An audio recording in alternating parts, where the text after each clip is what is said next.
A Pobra do Caramiñal realizará unhas xornadas anuais contra a violencia de xénero para evitar que se repitan sucesos como as mortes violentas de Diana Quer, Beatriz Garaboa ou Rocío Feijóo. Así o acordaron onte nun pleno convocado polo Partido Popular.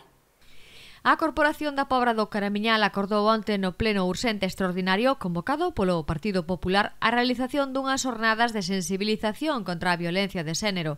O Partido Popular da Pobra presentou unha moción solicitando un acto de homenaxe coincidindo co primeiro aniversario do achazgo do corpo da rapaza.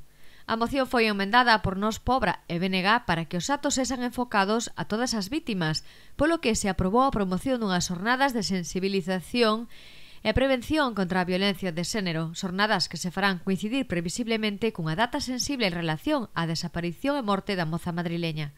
A moción foi emendada polo Grupo de Goberno e tamén polo Grupo do BNG e realmente o que se acordou foi facer unhas xornadas anuais para a loita contra a violencia de xénero sin personalizar. Neste caso en Diana Quer entendemos que hubo outras mulleres que sufriron violencia de xénero na Pobra ou por veciños da Pobra e, polo tanto, sería un pouco injusto personalizar nela. Si sempre vai estar, evidentemente, na nosa mente, na nosa lembranza. Pode ser que fagamos coincidir as xornadas con unha data que teña que ver con Diana Quer, pero que queremos é, sobre todo, sensibilizar, educar, loitar de alguma maneira contra a violencia de xénero.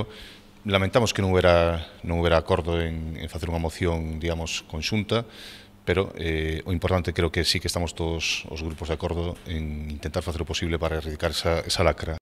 Por parte do Concello da Pobra xa se realizara un acto institucional o 31 de decembro en homenaxe e recordo de Diana Quer. O Concello dedicará un monumento ás vítimas da violencia de xénero. O punto foi aprobado cos votos en contra do Partido Popular, que non aceptou a incorporación das emendas e a abstención do PSOE.